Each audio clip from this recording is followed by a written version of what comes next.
O Senhor esteja convosco. Proclamação do Evangelho de Jesus Cristo, segundo Lucas.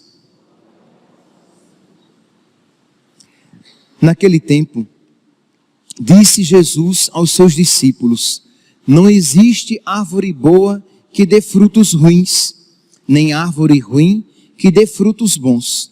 Toda árvore é reconhecida pelos seus frutos. Não se colhem figos de espinheiros, nem uvas de plantas espinhosas. O homem bom tira coisas boas do bom tesouro do seu coração, mas o homem mau tira coisas más do seu mau tesouro, pois sua boca fala do que o coração está cheio. Por que me chamais Senhor, Senhor, mas não fazeis o que eu digo? Vou mostrar-vos com quem se parece todo aquele que vem a mim, ouve as minhas palavras e as põe em prática. É semelhante a um homem que construiu uma casa, cavou fundo e colocou alicerce sobre a rocha. Veio a enchente, a torrente deu contra a casa, mas não conseguiu derrubá-la, porque estava bem construída. Aquele, porém, que ouve e não põe em prática, é semelhante a um homem que construiu uma casa no chão, sem alicerce. A torrente deu contra a casa, e ela imediatamente desabou, e foi grande a ruína dessa casa. Palavra da salvação.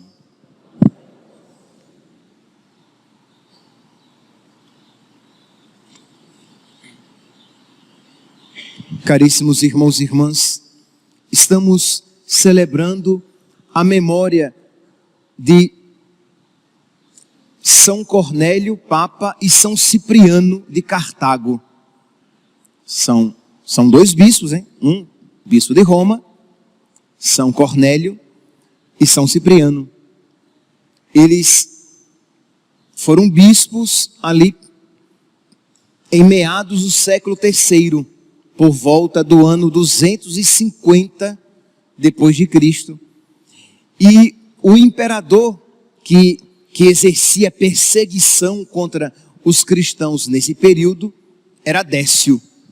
Então, o contexto é esse: os cristãos perseguidos, os cristãos perdendo privilégios, porque se fossem descobertos cristãos, não podiam exercer funções públicas.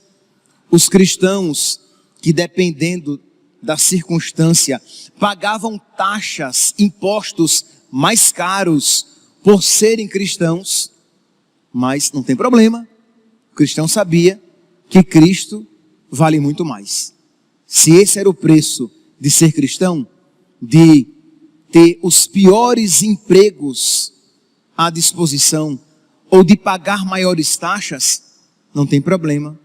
Por causa de Cristo, perdi tudo, disse São Paulo. Por causa de Cristo, estes cristãos, alguns cristãos, estavam dispostos a perder os privilégios, a pagar taxas. Em outras circunstâncias, em outras perseguições, quando o imperador era mais rigoroso ainda, era mais anticristão, eles eram presos, tinham os seus bens confiscados, e se mantivessem no cristianismo, seriam até mortos.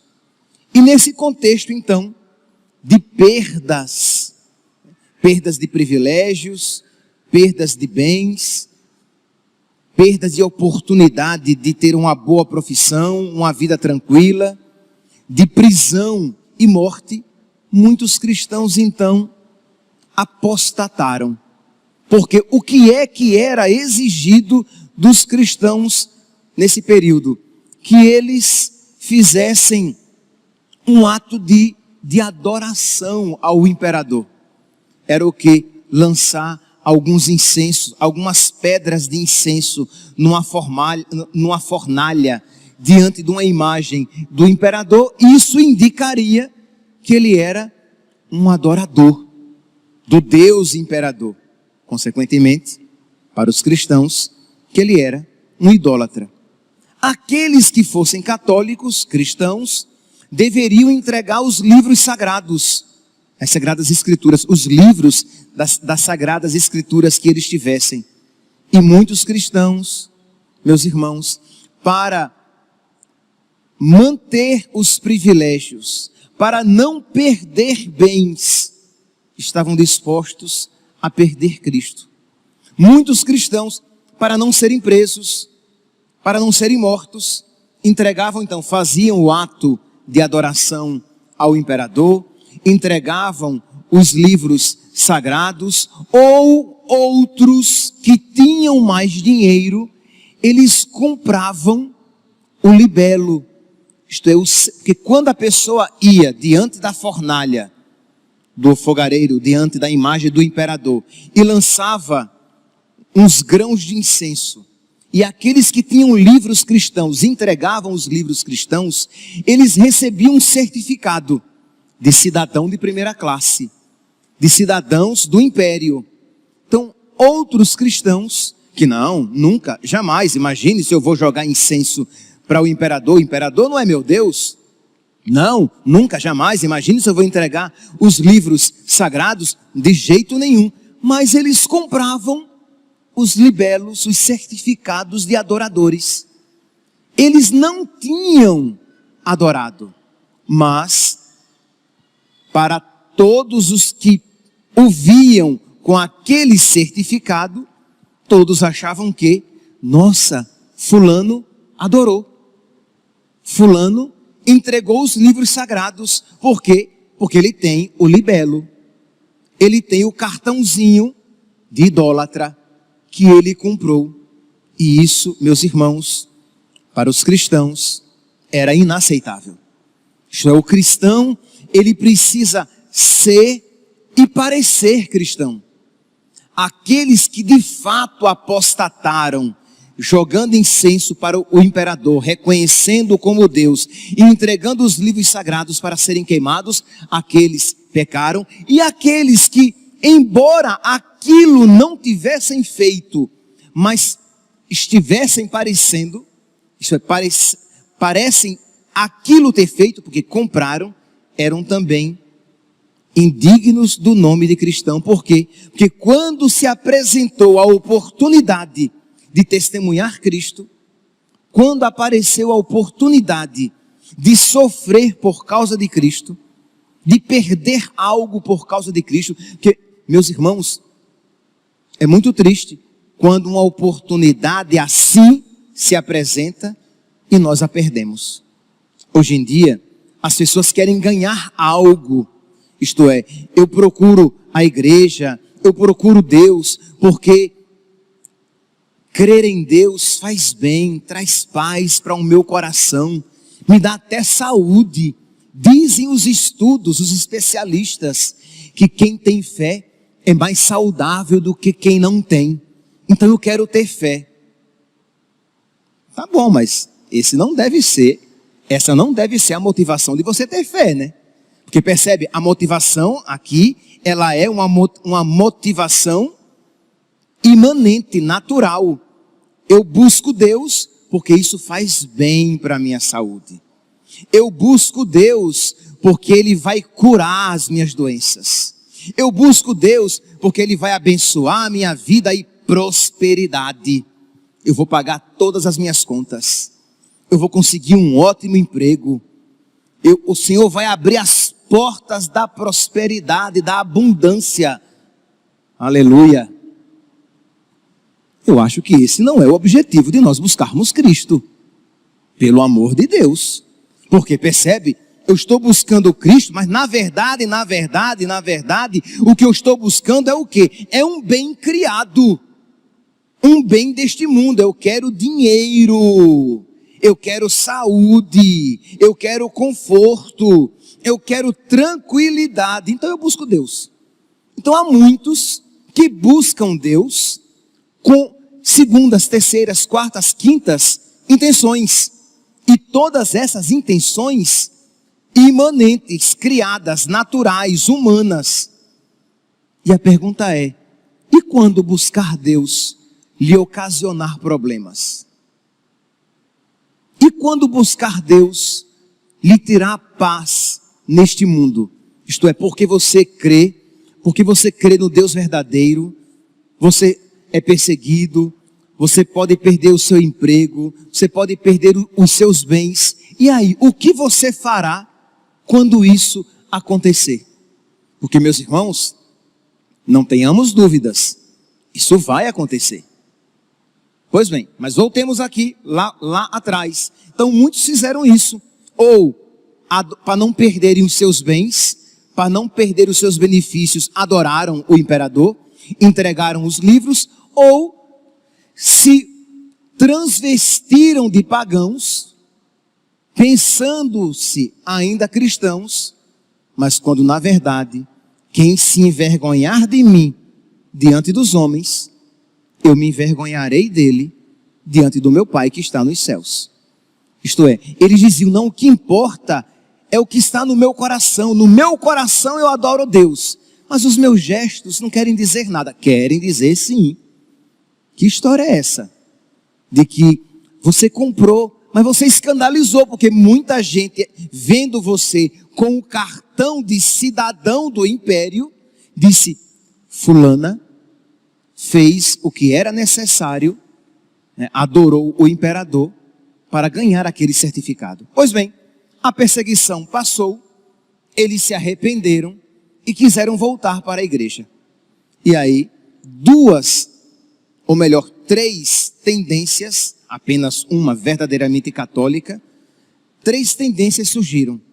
Uma em Roma, por Novaciano, que dizia assim, Novaciano era um rigorista que dizia, não, você pecou, não tem jeito, agora só no juízo final, você e Deus, nunca mais você será acolhido na igreja novamente, não tem perdão. Aqui, neste mundo não tem, no juízo, Deus aí pode perdoar você, mas você não poderá mais ser aceito na igreja, nem ser acolhido para os sacramentos. Essa era a tendência de Novaciano. Mas existia uma tendência diametralmente oposta, tão errada quanto, que era a de Novato, que dizia assim, não gente, Deus é amor, misericórdia, fofura, Deus é muito legal, Deus perdoa todo mundo, que história é essa? Não, pode vir, volta para a igreja, que história? Quer dizer, você nunca nem dela saiu, não precisa nem voltar para a igreja, você não saiu não, que Deus vê o coração e Deus perdoa sempre, hashtag céu para todo mundo. Então, Novato dizia, não precisa fazer penitência. E aí, São Cornélio em Roma e São Cipriano em Cartago dizem, é necessário fazer penitência. Você, contra Novaciano que dizia, não tem salvação para ninguém. Se você fizer penitência, se você se arrepender dos seus pecados, tem perdão. Porque misericórdia e piedade é o Senhor.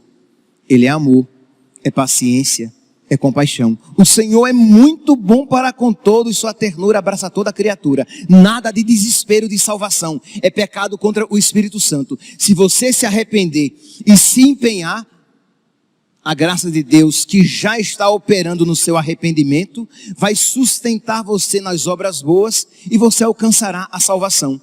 E São Cipriano, lá contra Novato, que era laxo, que dizia que hashtag céu para todo mundo, não precisa fazer penitência, São Cipriano vai dizer o quê? Tem que fazer penitência. Deus é amor, mas é justiça. E nós não podemos zombar de Deus. Então, você precisa reorganizar, né, as transgressões, os desvios interiores por meio da penitência, que é uma expressão de amor a Deus. Então aqui, meus irmãos, por um lado, nos mostra o quê? Que nós precisamos fazer penitência, porque é um dos remédios com os quais Deus cura os desvios, as doenças da nossa alma. Você vai se confessar, o padre ali dá como penitência um Pai Nosso e 3 Ave Marias, mas isso não significa que você deve se ater e se conter, né? Se restringir aquela penitência pelo sacerdote imposta.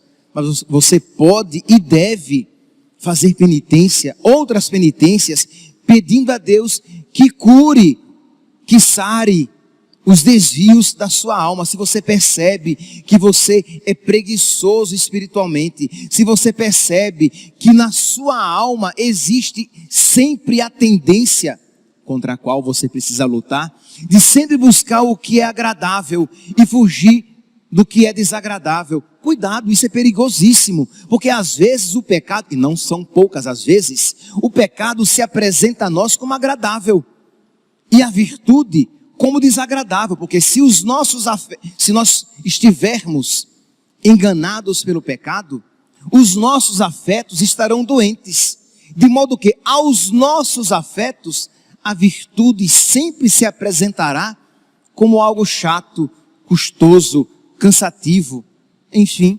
desagradável. E o pecado, gostoso, saboroso, aprazível, desejável. Então nós precisamos ser movidos pela graça de Deus, pelos sentimentos de Cristo, pela sabedoria. E a penitência, ela nos predispõe a isso. Então quando você, voluntariamente, por amor, você faz uma penitência e pedindo a Deus que Ele modele o seu coração.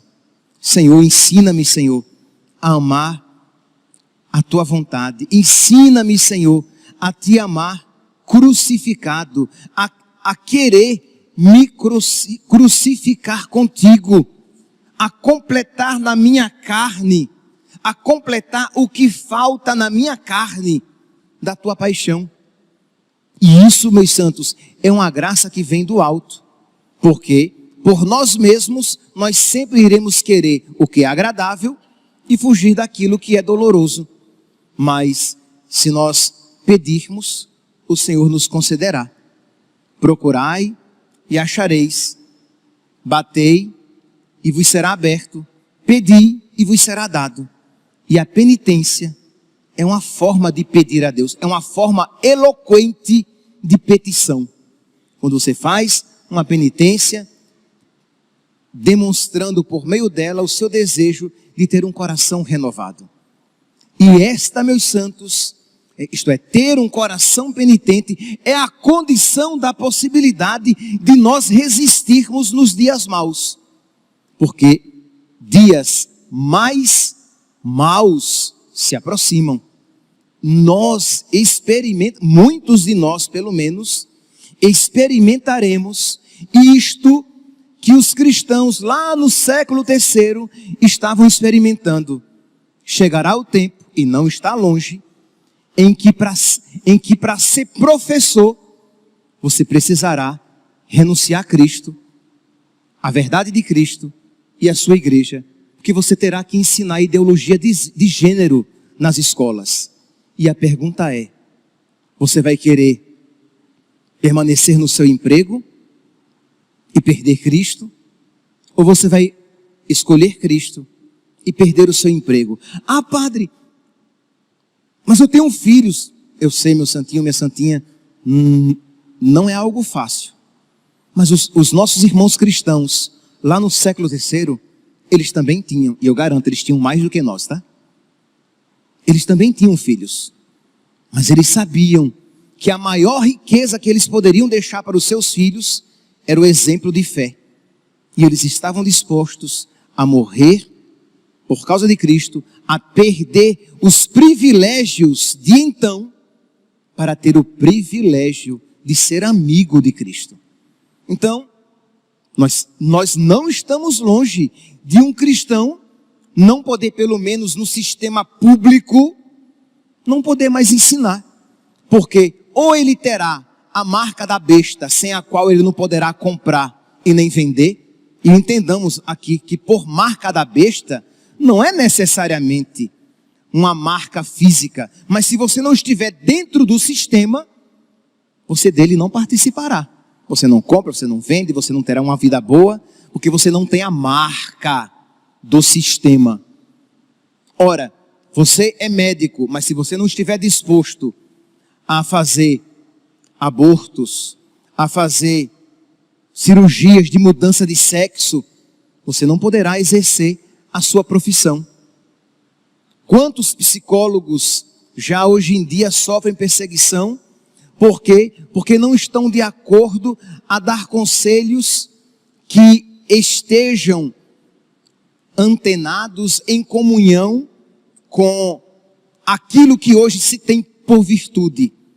E eles, como cristãos, não vão fazer catequese no consultório, mas não vão dizer aquilo que é politicamente correto.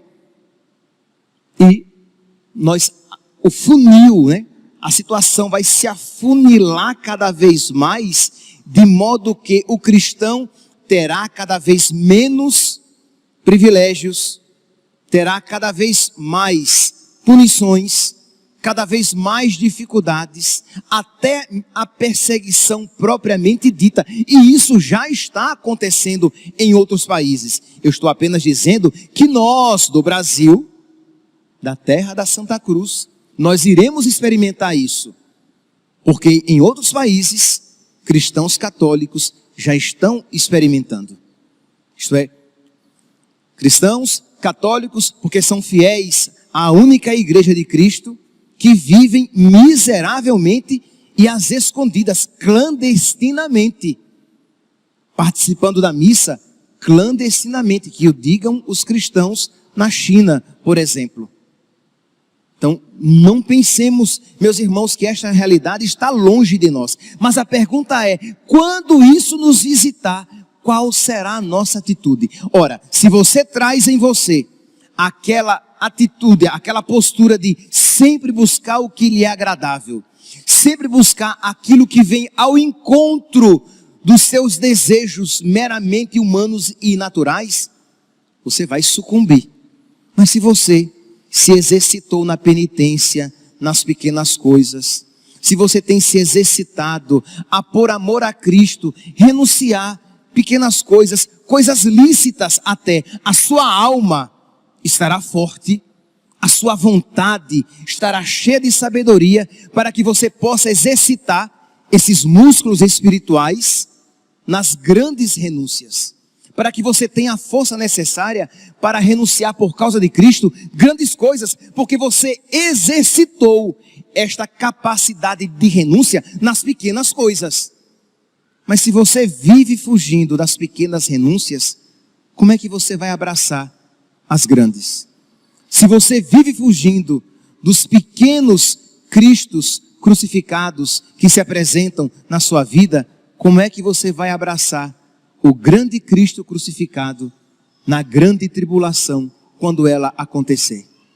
Meus irmãos, peçamos a São Cornélio e São Cipriano, que eles peçam a Deus por nós, que eles peçam a Deus a têmpera dos mártires, que nós tenhamos este fogo ardente, essa chama que crepita, que crepitou, que ardeu no coração dos mártires, de modo que eles estavam dispostos a perder tudo, mas não perder Deus, que eles intercedam a Deus por nós, para que nós tenhamos também esta mesma chama, para que de bom grado nós nos entreguemos, nós nos sacrifiquemos, mas que nós não apostatemos, não abandonemos Deus. Peçamos à Rainha dos Mártires, a Nossa Senhora, que ela, como boa mãe, que ela nos ensine o caminho da sabedoria, que ela nos ensine que existe alegria, e grande alegria, de perder coisas por causa de Cristo, e que nós comecemos já aqui neste mundo a aprender esta sabedoria nas pequenas perdas, de modo que quando as grandes perdas se nos apresentarem, nós já tenhamos nos exercitado e experimentado essa alegria de perder coisas por causa de Cristo. Meus irmãos, nós estamos precisando, e isso eu digo para vocês, digo para mim, para todos nós, o século atual precisa de mártires, de homens e mulheres que estejam dispostos a sacrificar, a perder, a seguir Cristo com dano, a testemunhar Cristo com o próprio sangue, a testemunhar Cristo com renúncia, e uma renúncia custosa. Por quê? porque só assim nós iremos ser de alguma maneira um farol para outras pessoas, para que elas se sintam atraídas também a amar a Cristo desta maneira eloquente. Aquele amor que nos leva à renúncia, renúncia que é a expressão de um verdadeiro amor. Que São Cipriano e São Cornélio intercedam por nós, para que uma nova leva de cristãos de fibra renasça no nosso tempo. Louvado seja nosso Senhor Jesus Cristo, para sempre seja louvado.